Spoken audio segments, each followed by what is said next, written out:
Olá, meus irmãos e irmãs de fé. Se você chegou até aqui é porque também sente em seu coração um amor especial pela nossa mãezinha querida que intercede por nós e que, mesmo diante das adversidades e incompreensões, continua sendo nossa guardiã e consoladora. Hoje trago mais um relato de compaixão que vai tocar seu coração. Mas antes, deixe um comentário nos dizendo de onde está assistindo. Irmãos e irmãs, eram 3h47 da madrugada. Eu ergui a marreta pela última vez. O som foi horrível. O concreto rachando, a cabeça da santa cedendo no pescoço, 3 metros de Nossa Senhora Aparecida, eu os fiz em cacos. Minhas mãos, elas tremiam. Eu esperava vitória, mas só veio o vazio. Um vazio que me sugava inteiro, como uma alma perdida. O que eu não sabia, irmãos, que seu Firmino Dias, nosso zelador de 70 anos, assistia a tudo da janela dele. Ele me viu, pedaço por pedaço da destruição, mas não chamou a polícia. Apenas sentou, com as lágrimas escorrendo pelo rosto marcado pelo tempo, e rezou por mim. Mas, irmãos, 3 dias depois, algo impossível começou a acontecer, lá naquele pedestal quebrado. Água começou a jorrar do concreto sólido, sem fonte aparente, sem explicação alguma. E as pessoas... As curas que vieram depois, juro a vocês, desafiaram a própria medicina. Será, irmãos e irmãs, que meu ato de ódio, um ato tão vil, desencadeou um milagre? Se você acredita que até os piores erros podem gerar transformação, deixe um like e comenta de onde você está assistindo para que possamos compartilhar essa fé. 14 de outubro de 2025, madrugada. Aqui em Serra Dourada, nossa pequena cidade em Minas Gerais, eu fiz algo impensável, irmãos. Eu destruí uma estátua que estava ali, de pé, por 52 anos, um símbolo para tantos. O que veio em seguida, irmãos? Algo que virou do avesso tudo que católicos e evangélicos daqui de Serra Dourada acreditavam sobre fé, sobre ódio e até sobre o impossível. Não é uma história sobre religião, não. É sobre o que acontece quando o inexplicável nos força a encarar nossas verdades mais profundas lá no fundo da alma. Se histórias de fé, transformação e o inexplicável te tocam o coração, já se inscreve e ativa as notificações. Você vai querer ver o desdobramento deste testemunho. Irmãos, isso que vou te contar aconteceu semanas atrás. As evidências ainda estão sendo juntadas. Aqui em Serra Dourada, nosso cantinho no sul de Minas, a uns 200 quilômetros de Aparecida do Norte. Lá, igrejas católicas e templos evangélicos, como a Labareda Viva, viviam a poucos quarteirões. Uma coexistência de décadas, a gente se aturava, pacífica na maior parte, mas nunca fácil. E no centro da praça principal, não dentro de uma igreja, mas ali, ao ar livre, estava ela. A estátua de Nossa Senhora Aparecida, 3 metros de concreto branco, resistente a tudo, secas, enchentes e até as mudanças na fé da nossa gente. Minas, irmãos, sempre foi de Nossa Senhora, católica de raiz. Mas nos últimos 10 anos, as igrejas pentecostais e neopentecostais explodiram aqui. De 15% da população, saltamos para 40%. E claro, esse crescimento, essa mudança, trouxe muita tensão e desconfiança para o nosso povo. Meu nome é Mateus Carvalho, 26 anos, filho de pescador, nascido e criado aqui mesmo em Serra Dourada.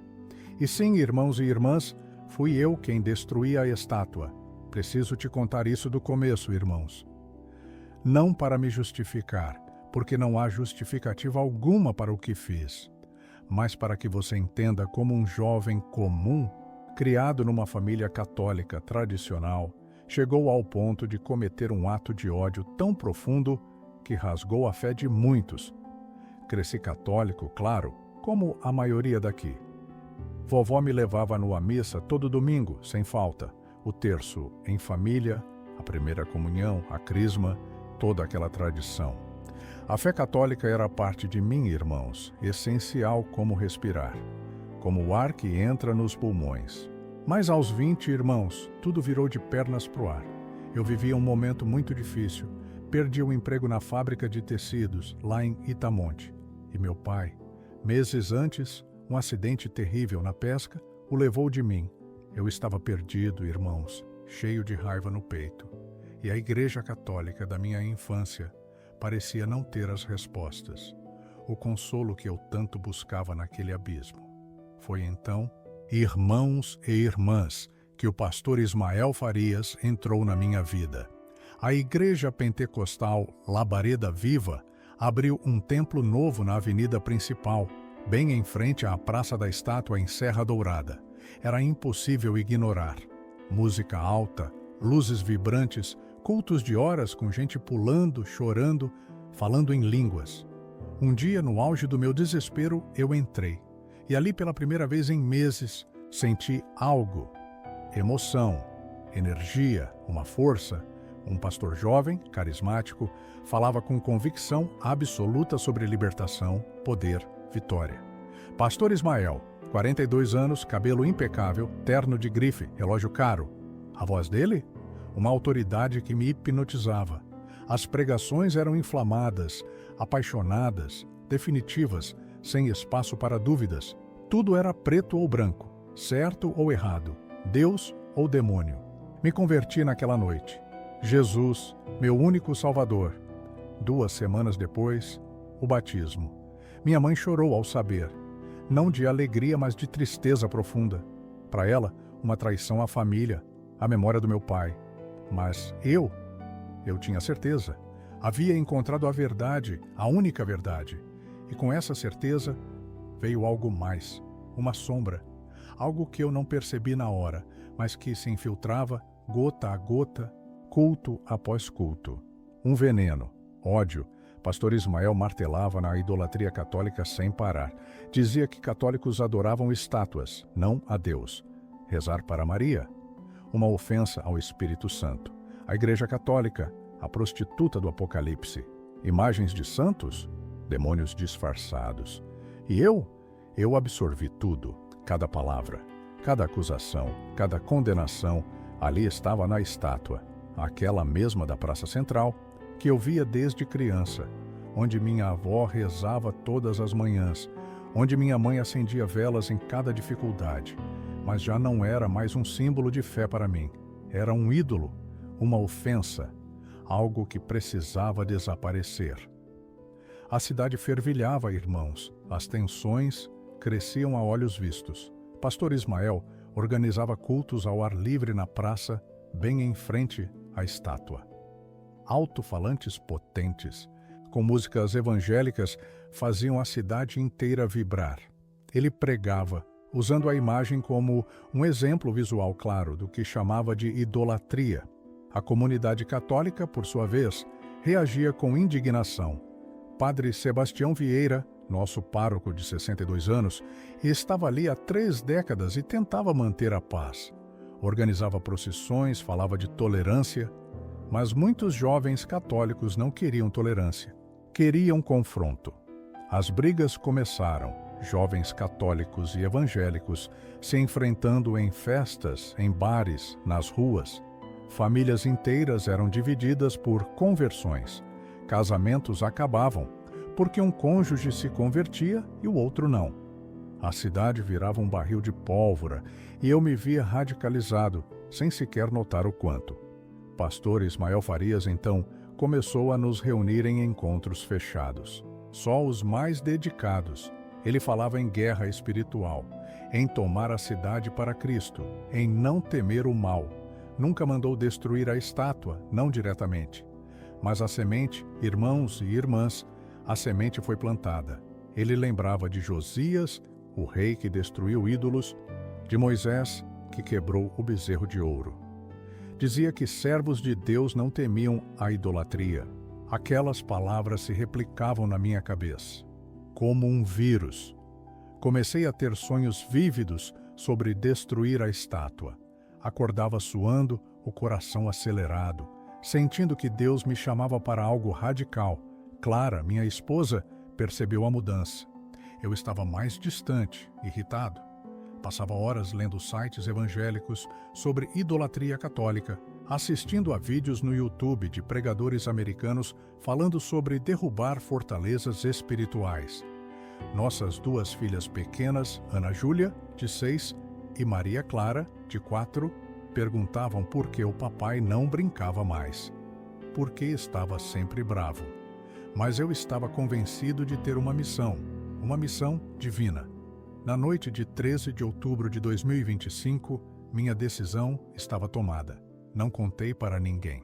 Nem para Clara, nem para meu irmão Gabriel, nem mesmo para pastor Ismael Farias. Seria meu ato, minha declaração, meu momento de tomar uma posição pela pureza religiosa que eu acreditava ser. Esperei até 3h47 da manhã. As ruas estavam vazias. O único som era o vento nas árvores da praça e cachorros latindo ao longe. Peguei uma marreta que usava nas reformas de casa. Era pesada, de cabo longo, feita para quebrar concreto. Caminhei pela praça deserta. Meu coração batia tão forte que achei que fosse explodir. Ah, irmãos e irmãs! Uma parte de mim sabia que aquilo era terrível, mas essa parte estava sufocada pela convicção de que eu cumpria a vontade de Deus.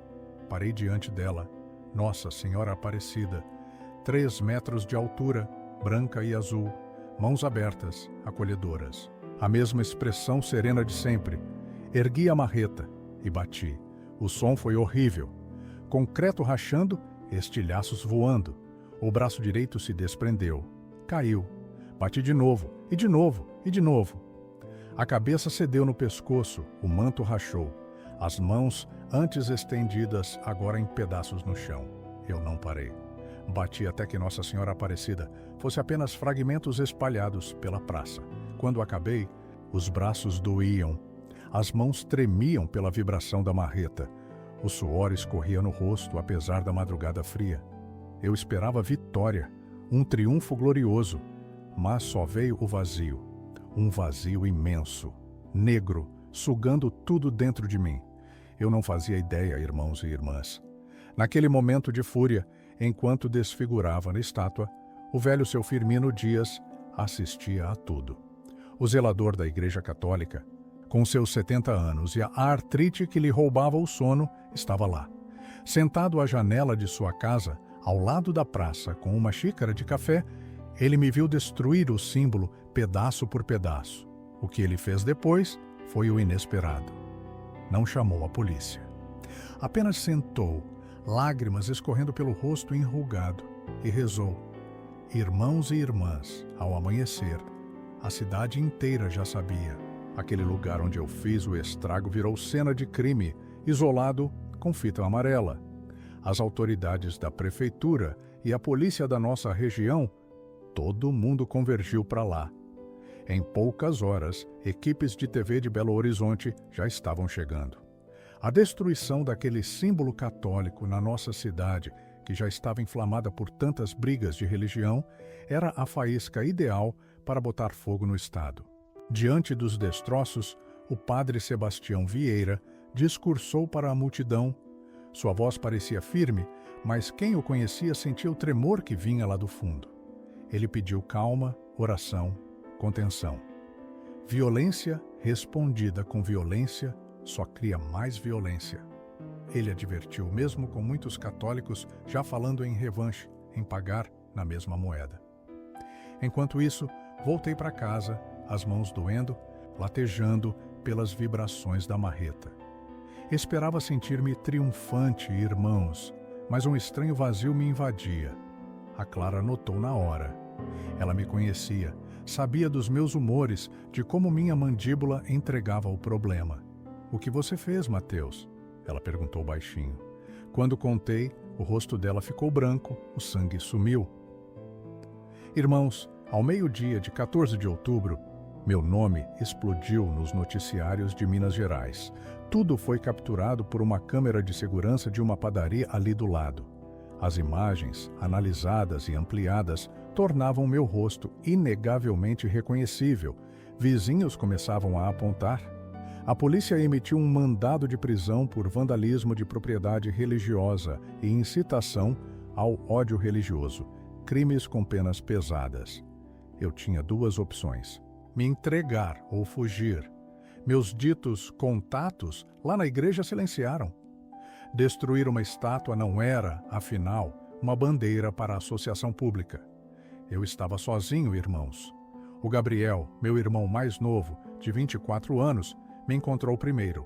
Estudante universitário de biologia na UFMG, ele era meu exato oposto.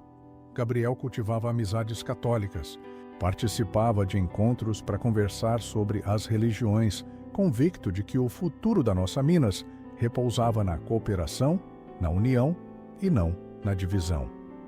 Irmão, o que você fez? A voz de Gabriel rachava, enquanto ele me confrontava na pequena casa da nossa família. Nossa mãe sentava no canto, chorando baixinho, o terço apertado nas mãos. Você nos arrastou para o perigo. Consegue ver o que os católicos, o governo, podem fazer? Minha réplica, defensiva e irada, falava de pureza, da defesa do Evangelho, de não ser fraco. Mas Gabriel viu através disso irmãos e irmãs. Você fez isso por ódio, não por fé. E ódio nunca constrói nada, só destrói. A conversa foi abruptamente interrompida pelo som de viaturas se aproximando.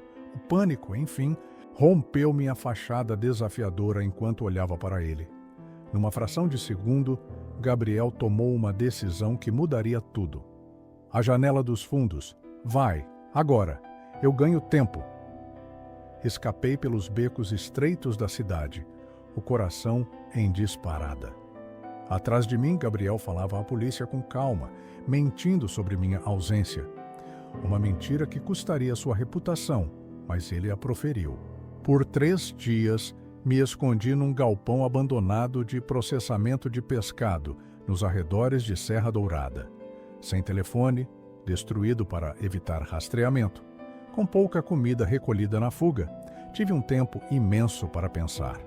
Naquelas 72 horas, algo se deslocou em minha mente. A retórica antes tão poderosa nas reuniões da igreja, agora ecoava vazia em minha memória. Eu via, sem parar, o rosto da estátua enquanto se despedaçava, aquela expressão serena, intacta, mesmo em meio à destruição. E seu Firmino Dias, o velho zelador, que eu vira pela janela, me observando, mas sem se mover, sem gritar, sem chamar ajuda de imediato. Por que não me impediu, irmãos e irmãs? Por que não ligou para a polícia na hora? Em Serra Dourada, a comunidade católica se mobilizava. Padre Sebastião Vieira, porém, trabalhava incessantemente para desviar essa energia da vingança.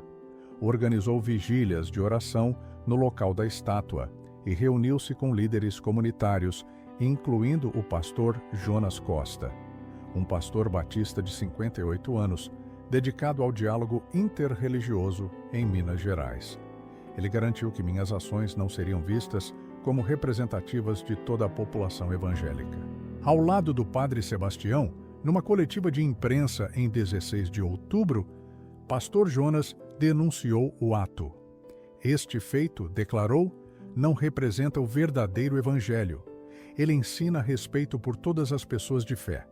Este jovem foi envenenado por ideologias alheias aos ensinamentos de Jesus Cristo. Mas nem todos ouviam, irmãos e irmãs. As tensões na cidade eram palpáveis. Jovens católicos se agrupavam, murmurando sobre fazer justiça com as próprias mãos se a polícia não me encontrasse logo. Famílias evangélicas mantinham os filhos em casa, temendo represálias. A cidade virara um barril de pólvora e todos sentiam o cheiro da pólvora. Irmãos e irmãs, foi em 17 de outubro de 2025 que tudo mudou. Naquela manhã úmida em Serra Dourada, seu Firmino Dias, nosso zelador, fez seu ritual, acordou antes do sol e caminhou até a praça. Os pedaços da imagem que eu quebrei já haviam sido recolhidos, mas o pedestal, aquele concreto vazio e ferido, permanecia ali. Era ali que seu Firmino, eu soube depois, parava para rezar por mim, por nossa cidade, por um pingo de compreensão. Meu nome, Mateus, estava nas notícias, e ele me contou que algo em meus olhos naquelas fotos o tocou. Não eram olhos de um malfeitor, mas de alguém perdido, ele dizia, e isso me rasga até hoje.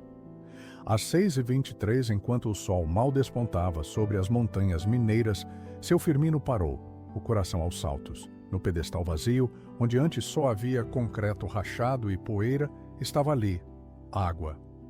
Não, irmãos, não era chuva, o céu estava límpido, não era sereno, a manhã não era fria o bastante. Água limpa, cristalina, que se acumulava exatamente na concavidade onde os pés da imagem da Mãe Aparecida haviam repousado. Ele se aproximou devagar, os joelhos velhos protestando a cada passo. Com os dedos trêmulos, tocou aquela água. Era gelada, de uma frescura impossível, e enquanto ele observava, irmãos, mais água brotava do próprio concreto, como se a pedra, ela mesma, estivesse chorando a dor que eu causei. Imediatamente, ele ligou para o padre Sebastião Vieira. Em menos de 1 hora, irmãos, 12 de pessoas já estava ali. A água seguia fluindo, constante, mas com uma lentidão que parecia propósito do pedestal quebrado. Não havia canos, nenhuma tubulação. Os engenheiros confirmaram depois, concreto maciço, sobre solo firme, a 40 metros de qualquer água conhecida. Ao meio-dia, centenas se aglomeravam. As equipes de notícia que antes me condenaram voltaram agora para registrar algo muito mais insólito que meu ato de vandalismo. Cientistas da UFMG, irmãos, logo chegaram para coletar amostras, analisar a água, estudar cada detalhe do pedestal. Testes preliminares revelaram uma pureza que desafiava a lógica, um conteúdo mineral que não batia com nada que tivessem visto ali. A notícia do pedestal que chorava se espalhou por Serra Dourada e para muito além, com uma velocidade que me assusta até hoje. Milhares se aglomeravam em Serra Dourada, muçulmanos e cristãos, católicos e evangélicos, moradores e visitantes, alguns pela curiosidade, outros pela devoção, mas muitos, irmãos, por uma esperança quase desesperada. A crença de que algo divino, algo que pudesse curar o nosso mundo tão ferido por divisões, estava ali, brotando bem diante de todos. Naquele entardecer, o pastor Jonas Costa, nosso irmão, chegou. Ficou diante do pedestal, observando a água com a atenção profunda de quem busca a verdade. O padre Sebastião Vieira estava ao seu lado. Nenhum dos dois disse uma palavra por longos minutos. Um silêncio pesado de reverência.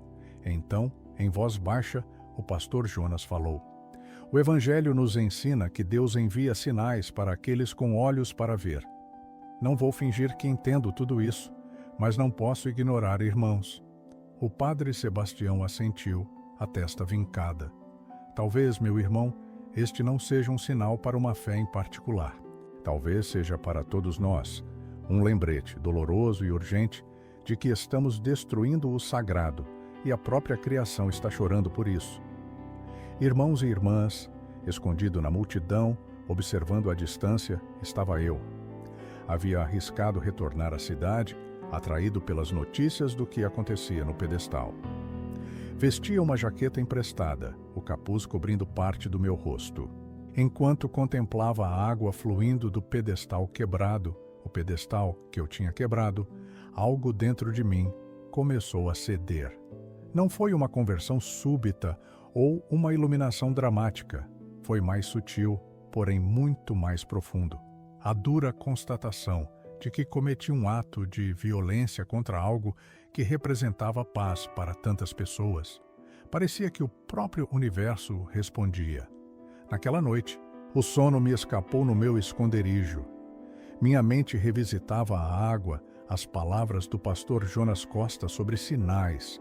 Repetia a acusação do meu irmão Gabriel Carvalho. "Você fez isso por ódio, não por fé."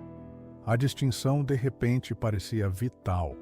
Pela primeira vez desde que destruí a estátua, comecei a rezar. Não orações decoradas por obrigação, mas uma conversa desesperada e honesta com Deus. Pedi compreensão, clamei por perdão. Questionei o que fazer. Nenhuma voz, nenhuma visão. Mas no silêncio daquele prédio abandonado, Senti algo que não experimentava há anos: clareza. Em 19 de outubro, o pedestal chorando já transcendera notícias locais. Mídia internacional desembarcava em Serra Dourada. O governo de Minas enviara equipe para determinar a origem da água, natural ou fabricada. Posição oficial da Igreja Católica permaneceu cautelosa. Dom Roberto Alves, bispo de Diocese Mineira, emitiu comunicado pedindo fiéis que não tirassem conclusões precipitadas sobre milagres, enquanto o evento era investigado. Mas para a multidão ali reunida, posições oficiais importavam menos que a experiência direta. A água continuava a fluir, clara e constante, e as pessoas começaram a relatar algo mais, algo difícil de quantificar ou verificar, mas inegavelmente real para quem vivenciava. Dona Lourdes, mãe de 3 filhos, de 34 anos, sofria de enxaquecas crônicas há 9 anos. Vários tratamentos médicos falharam em trazer alívio duradouro. Em 18 de outubro, ela veio ao pedestal mais por desespero do que por fé. Coletou um pouco da água e bebeu. Não sei como explicar, ela disse a repórteres 2 dias depois. Em 1 hora, a dor que era constante por anos simplesmente desapareceu. Esperei que voltasse. Já fazem 2 dias e não tive uma única dor de cabeça. Documentação médica posterior confirmaria suas enxaquecas crônicas e a dramática melhora após a visita. Coincidência? Psicossomático? Intervenção divina? Os médicos divergiam. Ela não foi a única. Um menino de 8 anos, Pedrinho, cego do olho esquerdo desde o nascimento, supostamente recuperou parte da visão depois que sua avó tocou a água em sua pálpebra. A história que começou a circular era inacreditável. Um pescador, João da Silva, tinha um corte profundo na perna, infeccionado e resistente a antibióticos. Em apenas 24 horas, após lavar a ferida com aquela água misteriosa, a infecção desapareceu por completo. Mas não se engane, nem todos que foram ao pedestal tiveram um milagre. Muitos esperaram em vão. Contudo, o número de curas documentadas foi tão expressivo que médicos profissionais começaram a demonstrar um interesse sério. A equipe científica que analisava a da água era liderada pela doutora Lúcia Alencar, uma geóloga da UFMG.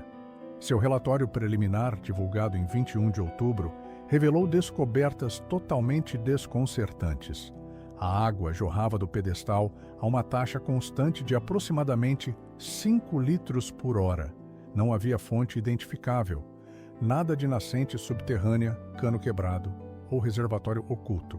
Imagens térmicas não mostravam anomalias de temperatura que indicassem movimento de água subsuperficial. Não consigo explicar de onde essa água está vindo, admitiu a doutora Lúcia numa entrevista televisionada. Isso não significa que não haja uma explicação natural, apenas que ainda não a encontramos. Mas, como cientista, preciso reconhecer o que os dados nos mostram. Essa água parece emergir do próprio pedestal, o que não deveria ser possível. Sua declaração era cautelosa, puramente científica, e evitava a palavra milagre. Mas, para muitas pessoas, a implicação era clara. Para mim, irmãos e irmãs, ainda escondido nas sombras, esses relatos eram devastadores. Eu havia destruído algo que considerava sagrado. E agora, essa destruição parecia gerar um milagre. A dissonância cognitiva me esmagava. Tudo em que eu havia acreditado, que símbolos cristãos eram falsos ídolos, que purificar a região ao removê-los era o certo, colidia violentamente com a realidade.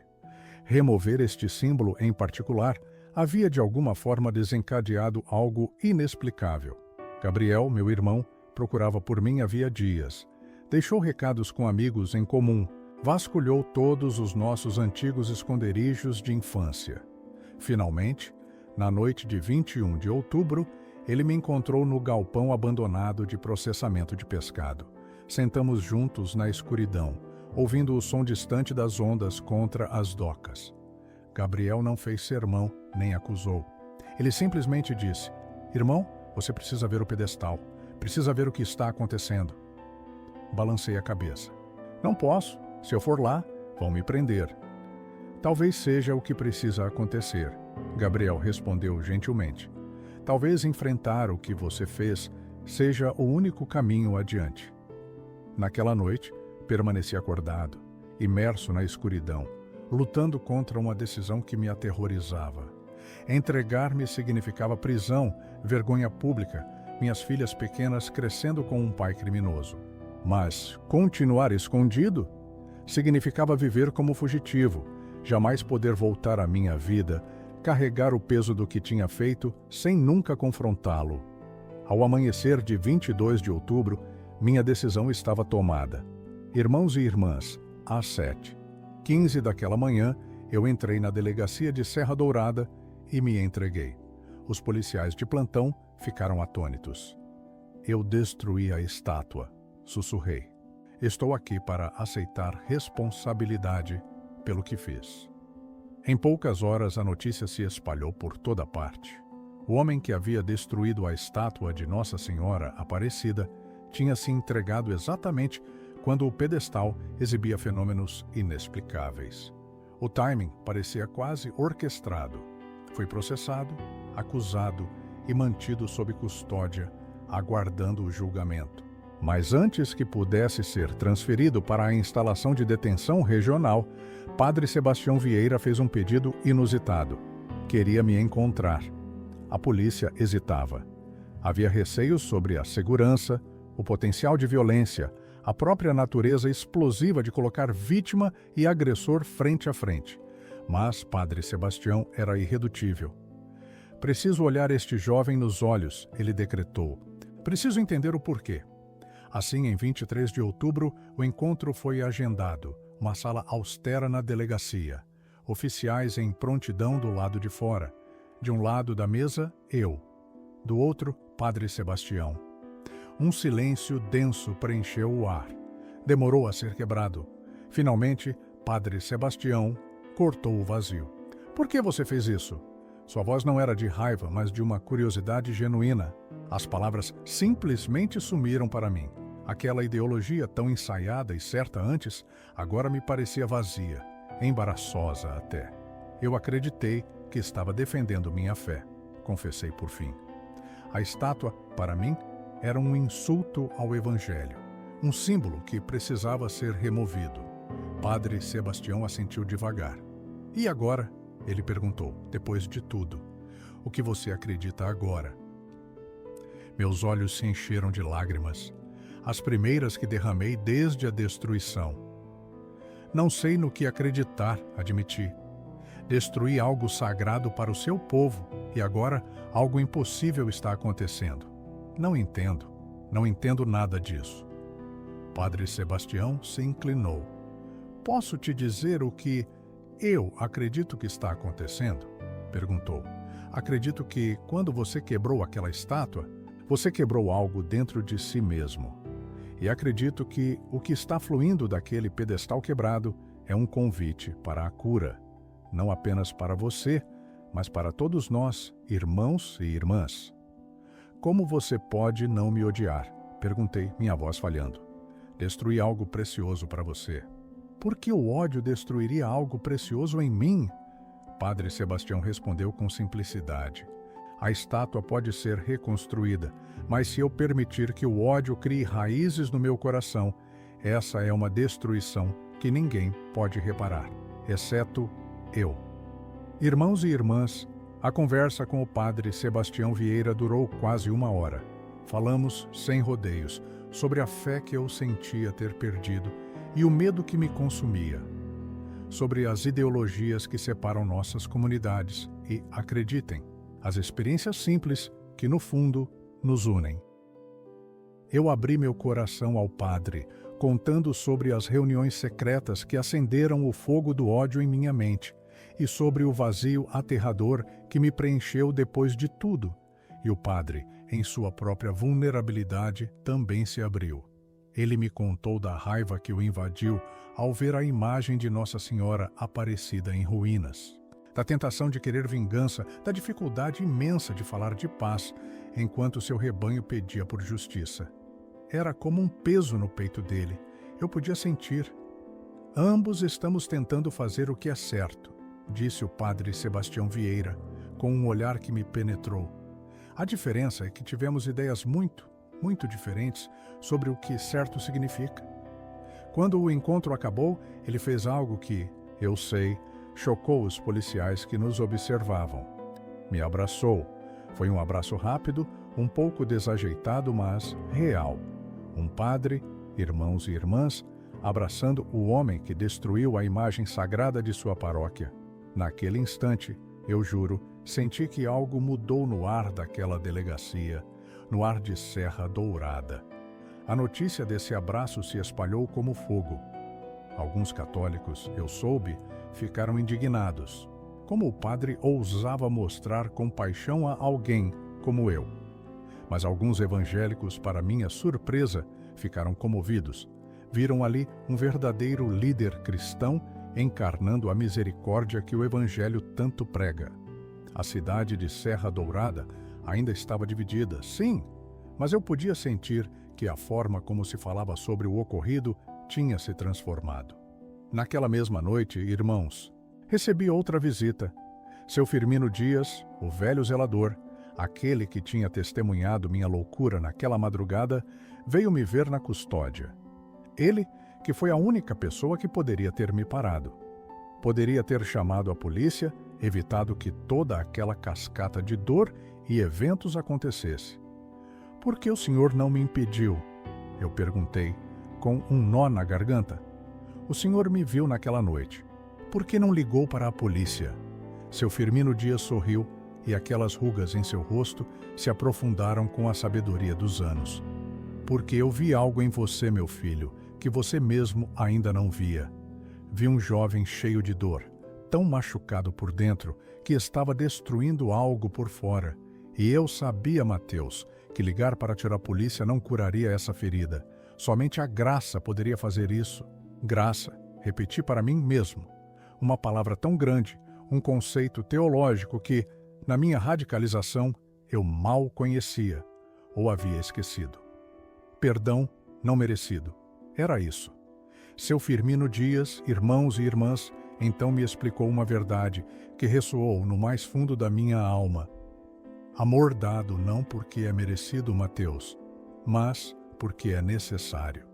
E para mim, na minha mente, a água que jorrava sem parar do pedestal da estátua era exatamente isso, a graça de Deus fluindo da minha própria quebra. Meu julgamento estava marcado para 5 de novembro de 2025. Eu sabia que, em Minas Gerais, atos de vandalismo religioso são tratados com muita seriedade, ainda mais em regiões com tanta tensão entre as crenças. O promotor, Dr. Sérgio Alcântara, exigia uma pena exemplar, não apenas pelo crime em si, mas para que ficasse claro. Nenhum ato como aquele seria tolerado ali, mas algo verdadeiramente surpreendente começou a acontecer em Serra Dourada. Aquele fenômeno contínuo, a água brotando do pedestal, estava reescrevendo a percepção de toda a comunidade sobre o meu crime. O que antes era visto como um ato de vandalismo claro, movido por ódio puro, agora, irmãos, estava sendo reinterpretado por muitos sob a lente dos eventos inexplicáveis que se seguiram, daquelas curas que ninguém podia negar. Irmãos, os dias antes do meu julgamento foram tomados por debate intenso. Nos bairros católicos, famílias se reuniam após a missa de domingo para ponderar a justiça. Alguns clamavam pela pena máxima, 5 anos de prisão, multas e exílio permanente. Outros, influenciados pelos apelos de misericórdia do padre Sebastião Vieira, sugeriam que a restauração seria mais benéfica à comunidade que a retribuição. Nos quarteirões evangélicos do Mirante da Fé, a conversa era igualmente acalorada, mas carregava ansiedades distintas. Muitos temiam que uma punição severa a mim pudesse justificar discriminação mais ampla contra toda a comunidade evangélica. Outros se preocupavam que a complacência encorajasse elementos radicais, interpretando a compaixão como fraqueza. A comunidade dividida via-se entre a solidariedade e a condenação das minhas ações. Diante da crescente divisão, o pastor Jonas Costa orquestrou uma reunião crucial em 28 de outubro, convocando líderes católicos e evangélicos de toda a região. Representantes vieram de Belo Horizonte, do interior e até de São Paulo, alguns viajando 12 horas de ônibus para estar presentes. O encontro aconteceu num centro comunitário, um local neutro, construído anos antes pela cooperação interreligiosa, mas pouco utilizado recentemente. A reunião começou sob uma tensão palpável, quase visível.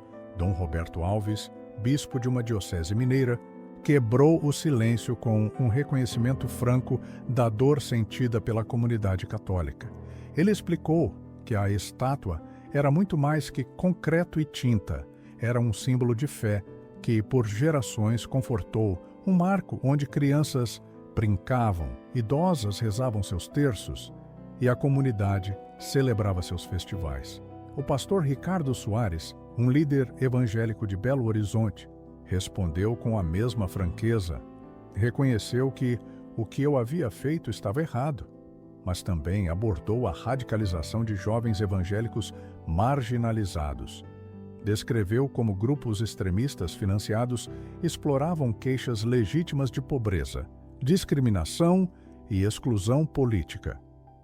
A reunião se estendeu por 8 horas. Vozes se exaltaram várias vezes, queixas históricas. Algumas datando da colonização portuguesa foram expostas.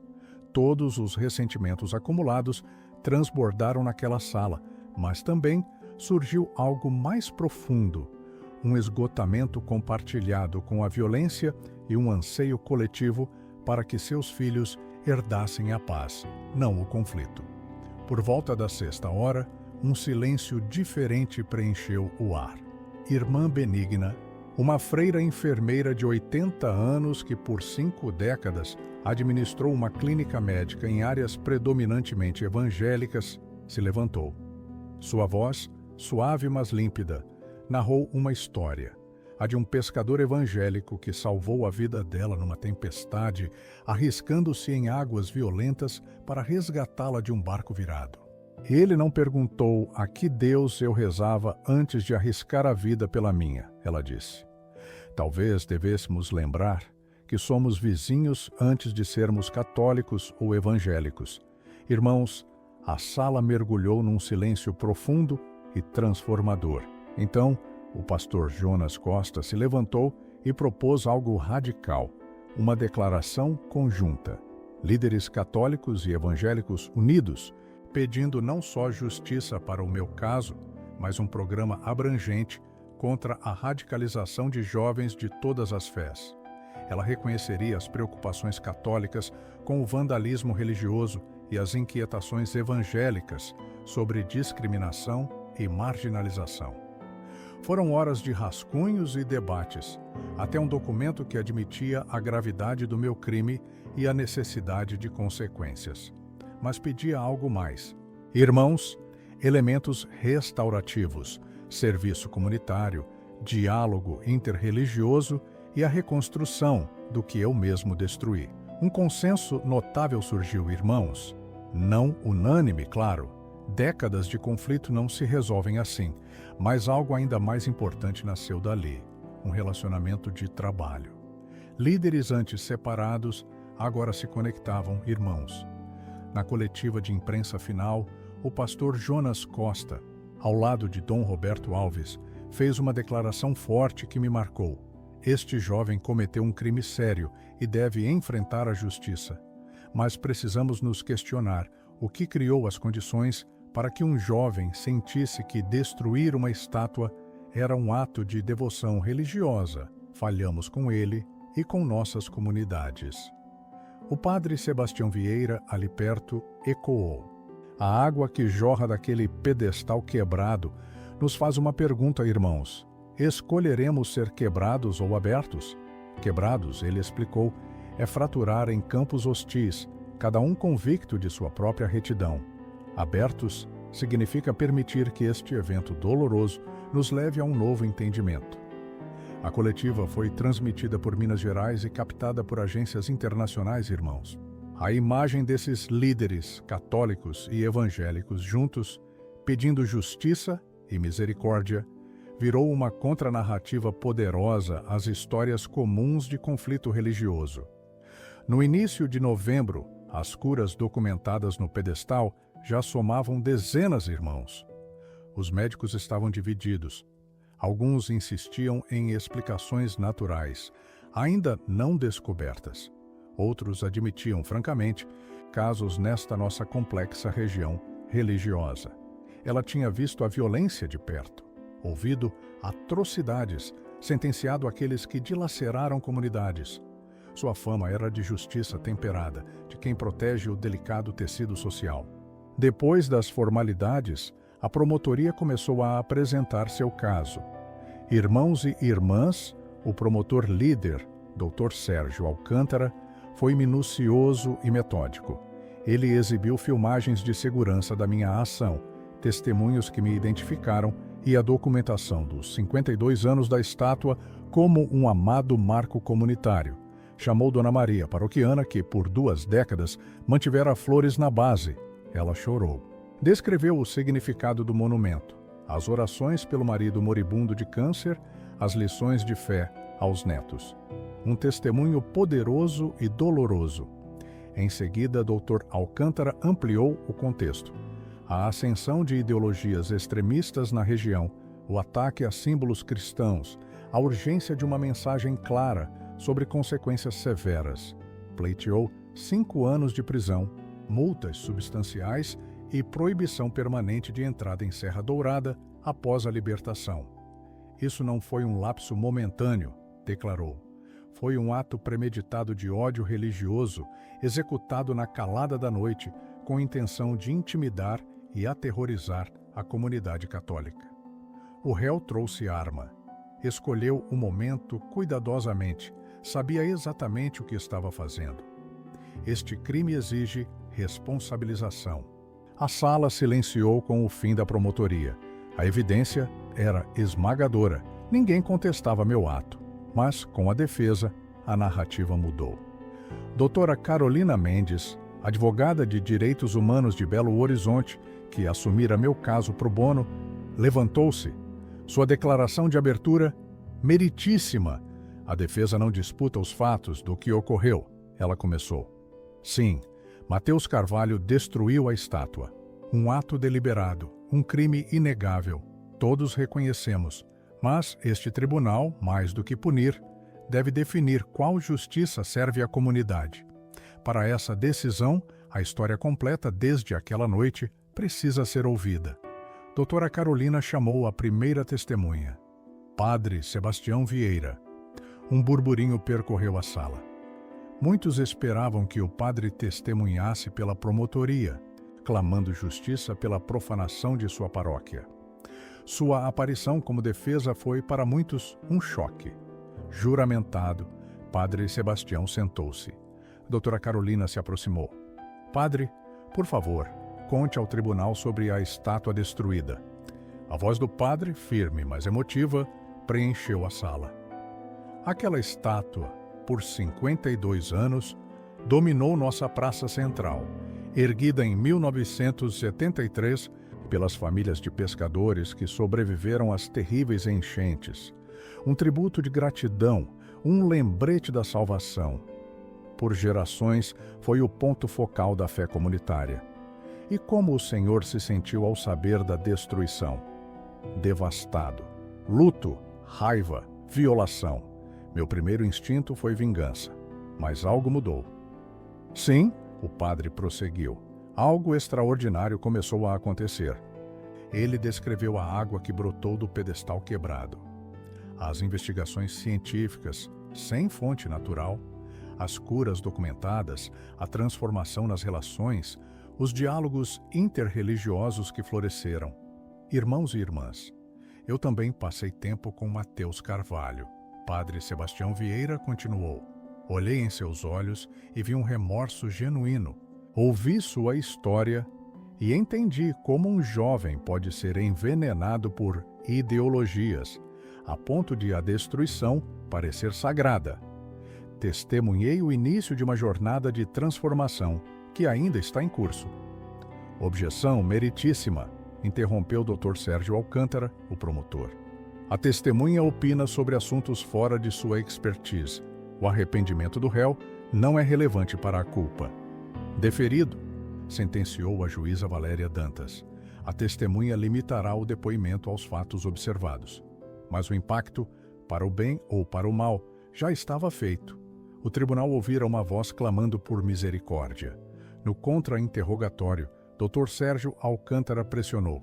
Padre, o senhor sugere que, por um fenômeno inexplicável, perdoemos um crime grave? Não. Queen Wesper. Padre Sebastião Vieira respondeu com firmeza. Não digo que o crime deva ser desculpado, mas que nossa resposta vise a restauração, não só a retribuição. Mateus deve enfrentar consequências sérias e significativas, mas que incluam a chance de reparar o dano. E como seria isso? O promotor questionou com ceticismo. Trabalharia ao lado da comunidade para reconstruir o que destruiu. Dedicaria anos a combater as ideologias que o levaram a este ato? Seria transformação, não encarceramento. Alguns chamariam isso de justiça branda. Dr. Sérgio Alcântara provocou. Talvez Padre Sebastião Vieira concordou. Eu chamo de caminho mais difícil. É fácil prender e esquecer. Restaurar exige esforço imenso, mas a facilidade não é a medida da justiça. Quando o padre desceu do banco, a sala sentiu a tensão. Noções tradicionais de vítima e agressor, punição e perdão foram desafiadas. O pastor Jonas Costa testemunharia em seguida. O testemunho do pastor Jonas Costa focou na radicalização que afetou Mateus e a tantos outros jovens evangélicos da região. Ele foi franco sobre as falhas da liderança religiosa, a exploração de queixas legítimas por grupos extremistas e os ciclos de violência e marginalização que criaram o solo fértil para esse extremismo. Mateus Carvalho é culpado, declarou o pastor Jonas Costa, mas nós também somos. Nós que falhamos em dar a ele uma compreensão mais profunda da própria fé. Nós que permitimos que ideologias extremistas se enraizassem em nossas comunidades. Nós que não abordamos as condições sociais que as tornavam tão atraentes. Ele encarou a juíza Valéria Dantas. Meritíssima, se prender este jovem por anos sem nada fazer para resolver as condições que o moldaram, terá dezenas como ele. A justiça deve incluir prevenção, e prevenção exige restauração e educação. À tarde, seu Firmino Dias, o zelador de 70 anos, tomou seu lugar. Caminhou devagar até a caixa de testemunhas, a artrite visível em cada passo, mas sua voz era clara e forte. A doutora Carolina Mendes pediu que ele contasse o que viu na noite de 13 de outubro. Seu Firmino Dias fechou os olhos, irmãos, como se estivesse revivendo cada detalhe daquela cena. Eu vi um jovem destruindo algo tão lindo, ele começou a testemunhar, mas eu vi algo mais profundo. Vi a dor em cada movimento dele. Eu assisti ele balançar aquela marreta e cada golpe parecia machucá-lo por dentro. Quando terminou, ele não comemorou nem fugiu logo. Ficou ali, parado, olhando para o que havia feito. E a linguagem do corpo dele estava completamente quebrada, desfeita. Por que o senhor não ligou para a polícia na mesma hora, seu Firmino? Correto. A doutora Carolina Mendes perguntou. Porque eu sabia que só a punição não ia curar o que estava quebrado naquele jovem. Seu Firmino Dias respondeu, com uma simplicidade que doía. Eu vivi 72 anos, meritíssima. Já vi o suficiente para saber que, às vezes, a gente destrói coisas por fora porque está sendo destruído por dentro.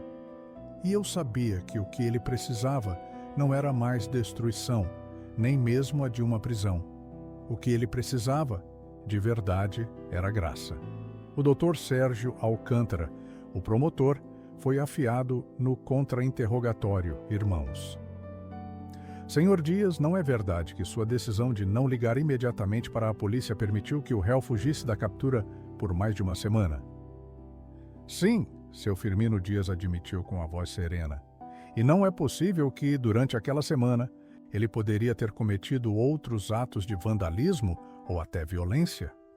É possível, seu Firmino Dias concedeu, mas ele não fez, não é? Pelo contrário, se entregou. E naquela mesma semana, algo impossível começou a acontecer, justamente no lugar que ele destruiu. Então talvez a minha decisão, sendo ela sábia ou tola, serviu a um propósito que ia muito além do que eu podia ver. A sessão da tarde terminou com o testemunho da doutora Lúcia Alencar, a geóloga da UFMG. Ela apresentou suas descobertas técnicas. Irmãos, o fluxo de água incessante, a falta de uma fonte identificável no subsolo e aquele conteúdo mineral anômalo que ninguém explicava.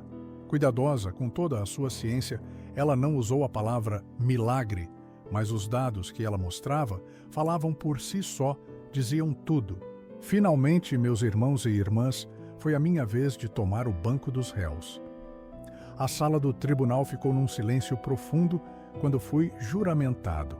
Era o momento que todos ali esperavam. A doutora Carolina Mendes me guiou pelo meu testemunho com uma gentileza, mas também com uma atenção aos detalhes que me surpreendeu. Eu descrevi meu passado, a vida difícil da minha família, as lutas econômicas que marcaram a minha infância. Falei sobre as reuniões que fazíamos escondidos, sobre os palestrantes carismáticos que me encheram a cabeça de ideologias. Falei sobre a convicção que crescia em mim de que destruir símbolos cristãos era um ato santo. Eu acreditei que estava defendendo o Evangelho, eu disse, e minha voz embargou. Meus irmãos, eu acreditei que agradaria a Deus, mas eu estava completa e totalmente enganado. Descrevi a noite da destruição, irmãos, o medo que me congelou, a adrenalina que me impulsionava e o vazio imenso que senti logo depois. Falei sobre a semana que passei escondido, o horror crescente do meu próprio ato, a decisão de finalmente me entregar.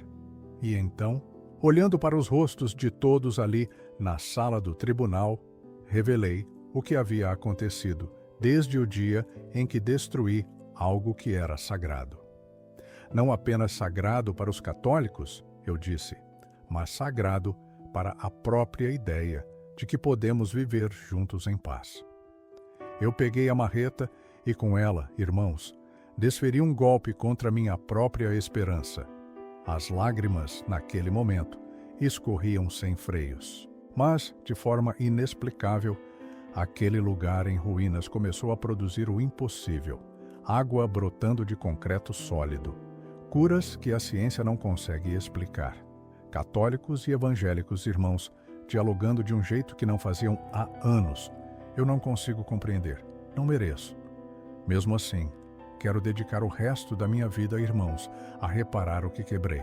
Virei-me diretamente para a juíza Valéria Dantas.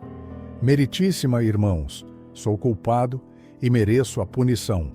Mas eu imploro por uma chance de consertar, não apenas cumprir pena, mas servir a comunidade que feri.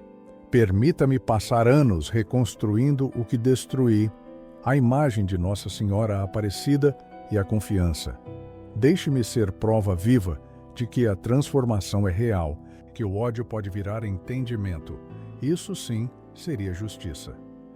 A sala do tribunal mergulhou num silêncio profundo, quebrado apenas por soluços abafados em vários cantos. O contra-interrogatório do Dr. Sérgio Alcântara foi conciso. Os fatos eram inquestionáveis. Um testemunho emocional, por mais potente, tinha seu limite. Os argumentos finais se estenderam pela noite. O doutor Sérgio Alcântara defendeu fervorosamente uma sentença exemplar, por dissuasão pela integridade da lei. A doutora Carolina Mendes, com igual paixão, clamou por justiça restaurativa, por transformação, pela coragem de escolher um caminho mais árduo, mas profundamente curativo. A juíza Valéria Dantas anunciou que levaria 3 dias para a sua decisão. Aqueles dias se arrastaram, parecendo meses para todos. Em Serra Dourada, irmãos, o período entre meu testemunho e o veredito foi marcado por uma efervescência comunitária. Os diálogos interreligiosos, antes tímidos, intensificaram-se. Grupos de jovens católicos e evangélicos uniram forças numa limpeza conjunta da praça central ao redor do pedestal. Algo sutil, mas profundo, estava mudando na consciência da comunidade. Da divisão para uma tentativa, ainda frágil, de unidade. A água continuava a verter do pedestal quebrado, irmãos, agora sob a vigilância de uma equipe rotativa de voluntários de ambas as comunidades de fé. A doutora Lúcia Alencar mantinha o equipamento de monitoramento, registrando dados sem parar. O fluxo permanecia constante, aproximadamente meio litro por hora, nunca aumentando ou diminuindo. O mistério, irmãos, persistia. Durante esses 3 dias, irmãos, mais curas foram relatadas. José Ferreira, um evangélico idoso, antes incapaz de andar sem apoio por uma lesão na coluna, experimentou uma melhora notável após visitar o local. Teresa Rodrigues, uma jovem católica que lutava contra a depressão severa e ideação suicida, relatou um inexplicável alívio da escuridão que a atormentava há anos. Meus irmãos e irmãs, os profissionais de saúde, não paravam de investigar tudo o que se dizia. O Dr. Carlos Silva, um neurologista de nome em Belo Horizonte, examinou muita gente. As conclusões dele eram cuidadosas, mas não dava para negar, eram muito intrigantes. Olha, eu vejo melhoras registradas em casos que antes não tinham esperança de cura, ele disse. Como médico, eu procuro uma explicação científica, mas preciso ser sincero. Não acho razões médicas claras para tudo isso. No dia 8 de novembro, o sol nasceu com uma umidade pesada no ar e o céu parecia que ia chorar, mas a chuva não veio. Às 8 da manhã, a multidão já estava lá, na frente do tribunal, lá em Belo Horizonte. A segurança estava ainda mais forte que no julgamento. Tinha tanto policial, parecia que estavam prontos para qualquer coisa que pudesse acontecer. Lá dentro do tribunal, a mesma multidão, apertada, que tinha estado lá 3 dias antes, se juntava de novo. Eu fui levado para lá, irmãos, meu rosto pálido, sim, mas agora senti uma paz. Passei aqueles 3 dias rezando, lendo, me preparando para qualquer decisão que viesse. A Clara sentou na primeira fila, o Gabriel do lado dela, e minha mãe, já velhinha. Nossas 2 meninas, elas tinham ficado com os vizinhos. Naquele dia tão importante, a única coisa que eu queria era que elas não vissem aquilo, o pai delas sendo julgado. O padre Sebastião e o pastor Jonas estavam lá, juntos, como estiveram o tempo todo no julgamento. Seu Firmino, com o rosto marcado pelo tempo, mas sereno. A Dona Maria, que tinha chorado tanto ao falar do valor da estátua, também estava lá. Exatamente às 9 horas, a juíza Valéria Dantas entrou no salão. O oficial de justiça pediu silêncio. 200 pessoas, quase ao mesmo tempo, levantaram e sentaram. O rosto da juíza não mostrava emoção nenhuma enquanto ela ajeitava os papéis dela. Este é um dos casos mais difíceis da minha vida como juíza, começou a juíza Valéria, a voz dela clara, ecoando no silêncio do tribunal. Não é só um crime, entende? É sobre feridas profundas na comunidade, séculos de desentendimento e coisas que aconteceram que a gente não consegue explicar direito.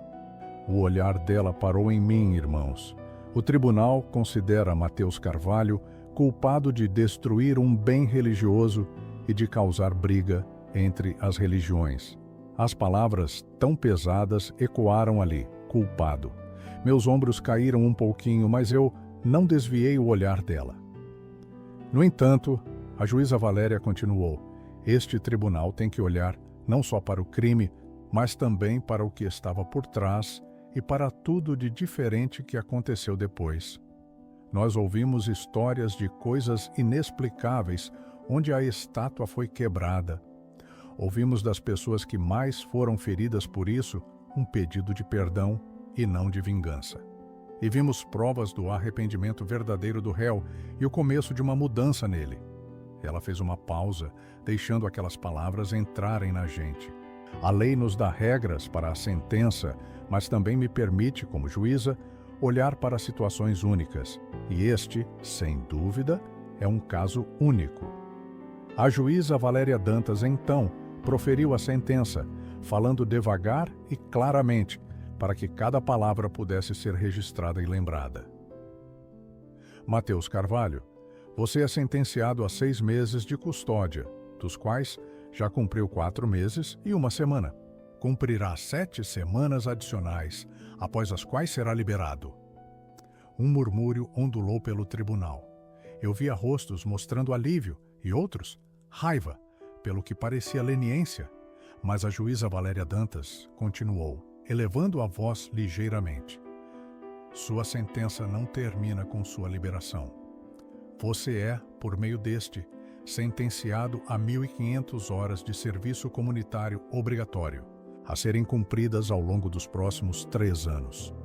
Este serviço será especificamente focado em projetos de reconciliação interreligiosa em Serra Dourada e região circundante.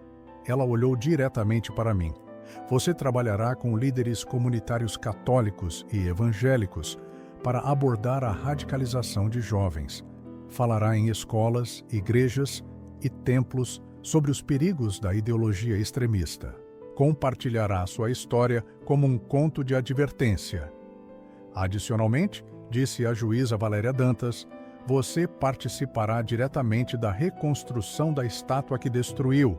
Trabalhará ao lado de artesãos e paroquianos católicos. Aprenderá o que aquela estátua significou para eles e ajudará a restaurá-la com suas próprias mãos. Você também será obrigado a comparecer às sessões regulares de aconselhamento para abordar a doutrinação ideológica que experienciou e será proibido de qualquer contato com os grupos extremistas ou indivíduos que o radicalizaram. A juíza Valéria Dantas inclinou-se para a frente. Sua voz tornou-se severa. Senhor Carvalho, estou lhe dando uma oportunidade que muitos diriam que você não merece. Faço isso não porque seu crime foi menor, ele foi sério. Faço isso porque acredito que a restauração serve à justiça melhor que a pura retribuição, neste caso particular. Mas entenda isto claramente, se você violar qualquer termo desta sentença, se você se engajar com grupos extremistas, se você falhar em completar seu serviço comunitário, você cumprirá o termo completo de prisão de 5 anos que a promotoria solicitou. Esta é sua única chance. Use-a para se tornar o homem que deveria ter sido o tempo todo. O martelo caiu. Sessão encerrada. O tribunal explodiu em gritos, aplausos, protestos. A segurança agiu rápido para conter o caos e eu, paralisado, sentia as lágrimas rolarem. Clara correu, me abraçando apesar das algemas. Gabriel apertou meu ombro. Padre Sebastião e Pastor Jonas se aproximaram, oferecendo encorajamento e um alerta. A sentença é um presente, e todo presente traz consigo uma responsabilidade. Irmãos e irmãs, a notícia do veredito se espalhou como fogo, primeiro em Minas, depois pelo mundo. Uma resposta tão diferente para um crime de fé. Para alguns, inspiração pura, para outros, um escândalo.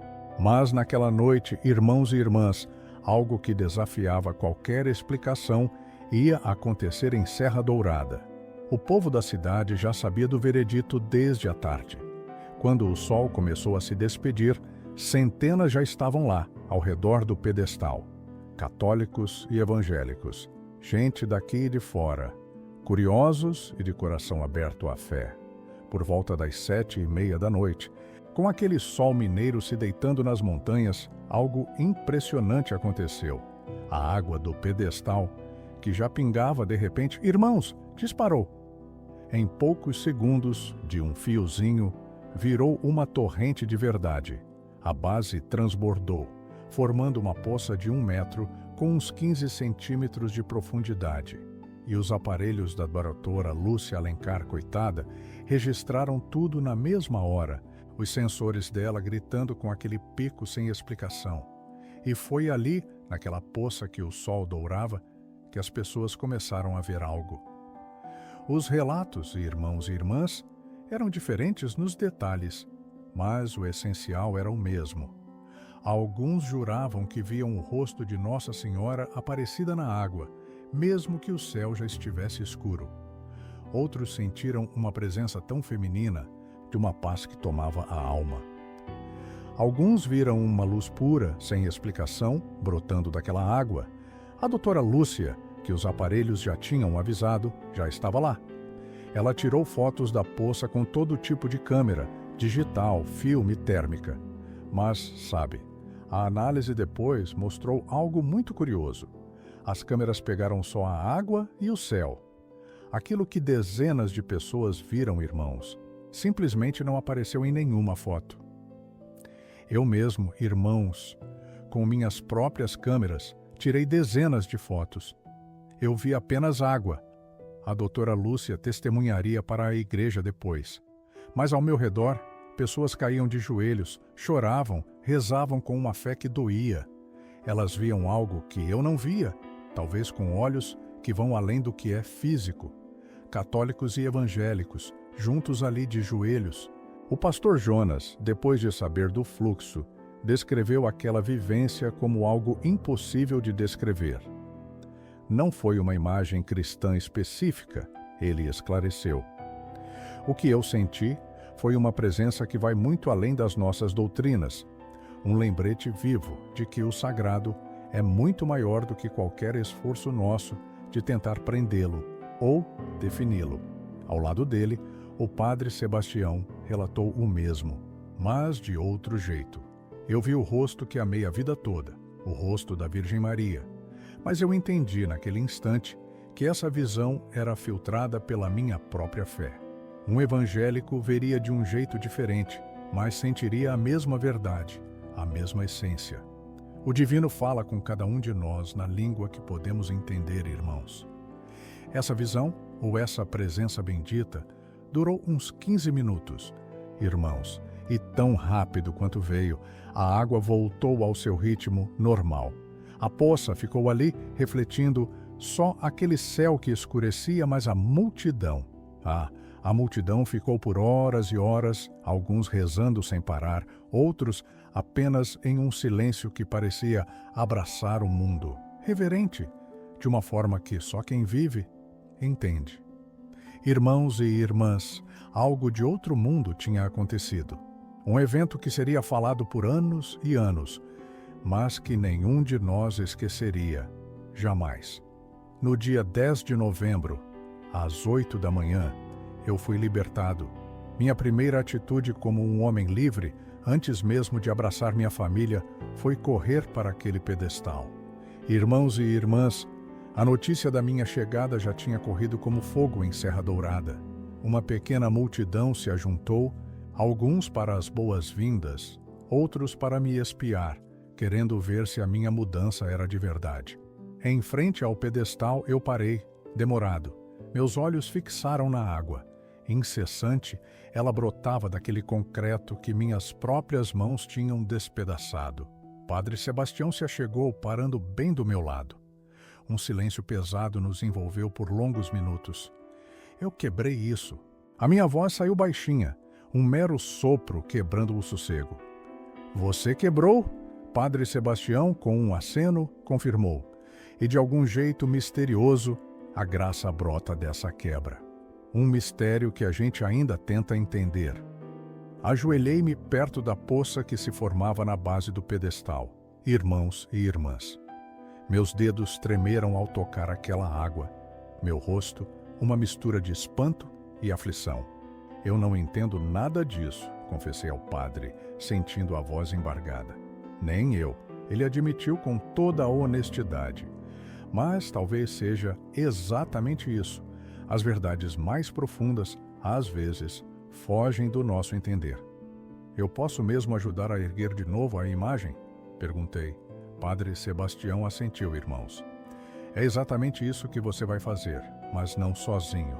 Vamos erguer juntos, católicos e evangélicos, um do lado do outro. Não será uma imagem católica só para nós, será o monumento da restauração que vence a vingança, da conciliação que supera o ódio. Ele me deu a mão para me ajudar a levantar. O trabalho começa amanhã, disse Padre Sebastião com a voz firme. Vai ser difícil, Mateus, no corpo, na alma, no espírito. Você está pronto. Eu olhei para o pedestal destruído, irmãos, para a água que brotava daquele concreto impossível, para católicos e evangélicos que nos observavam a cada palavra. Estou pronto, respondi, e senti uma força nova no peito. O trabalho na nova imagem, irmãos, começou no dia 11 de novembro de 2025. Enquanto eu estava preso, um comitê de desenho se formou, com gente de ambas as comunidades em igual número. A nova imagem ainda homenagearia Nossa Senhora Aparecida como a primeira, mas sua base traria elementos importantes para as duas fés. De um lado, meus irmãos, a gente entalharia com carinho a palavra misericórdia. Do outro, em português claro, do ódio, amor. Da destruição, restauração, das lágrimas, esperança. A mensagem era forte demais para negar. A misericórdia, uma coisa de Deus, nos unia, católicos e evangélicos. Trabalhei junto a artesãos católicos, irmãos e irmãs, aprendendo a dar forma à pedra, a mexer com o concreto, a criar beleza. Minhas mãos, que antes tinham pegado uma marreta para derrubar, agora seguravam ferramentas para construir. O trabalho era devagar, pensado, e pedia uma paciência que eu ainda estava aprendendo a ter. As semanas viraram meses, e a nossa Serra Dourada, irmãos e irmãs, seria lembrada não mais pelo meu erro, mas pela mudança que veio depois. Projetos de união entre as fés, que antes quase ninguém ligava, agora enchiam as salas. Jovens que podiam se perder em ideias radicais, agora se envolviam em caminhos de reconciliação. Eu mesmo, irmãos e irmãs, virei um testemunho vivo, contando a minha história, de como o ódio virou cura em escolas, em encontros, em festas da nossa gente. A água, ainda brotando do pedestal quebrado, foi filmada e estudada por mais de um mês, sem nenhuma explicação que a ciência pudesse dar. As curas continuavam, é verdade, e provar elas com certeza era impossível. Mas a mudança da nossa gente em Serra Dourada, isso era forte demais para negar. Era visível para todos. Irmãos e irmãs, aqui em Serra Dourada, onde católicos e evangélicos conviviam, eu, um jovem, agi impulsivamente. Eu peguei uma marreta e, sem saber, atingi minha própria esperança. Demoli a estátua sagrada de Nossa Senhora Aparecida, acreditando servir a minha fé. Mas, irmãos, o que se seguiu desafiou a explicação natural. Água brotou do concreto. Curas sem explicação médica surgiram. E a comunidade escolheu a misericórdia, não a vingança. A ciência não consegue explicar essa água. Céticos descartarão as curas. Mas uma coisa é inegável. Neste mundo fraturado por religião, Serra Dourada descobriu o que pode ser o verdadeiro milagre, que até nossos piores atos podem ser o estopim para a transformação, se tivermos a coragem de nos quebrar e nos abrir. A nova estátua está quase completa. A água ainda flui. Trabalho para reconstruir o que destruí aprendendo. Restaurar é infinitamente mais difícil que destruir, mas também incomensuravelmente mais sagrado. Sou prova viva de que a transformação é possível, que o ódio pode virar entendimento, que a ruptura pode gerar graça. O impossível acontece. Água flui de pedra.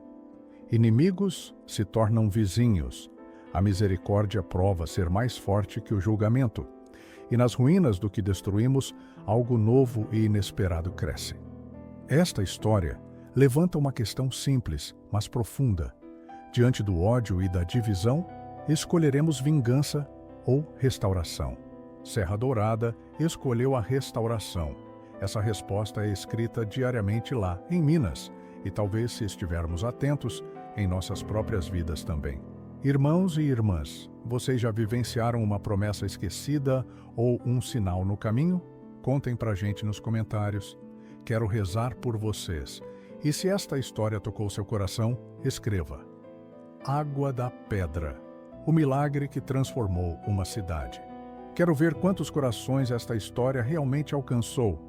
E toda vez que eu ler Água da Pedra nos comentários, vou saber que mais uma pessoa acredita que os milagres de Nossa Senhora Aparecida ainda acontecem. Se essa história tocou seu coração, se inscreva no canal e ative o sino de notificações. Escreva nos comentários sobre um milagre que você testemunhou ou viveu. E compartilhe esse vídeo com alguém que precisa renovar a esperança hoje. Que Nossa Senhora Aparecida continue abençoando e protegendo você e sua família. Amém. M.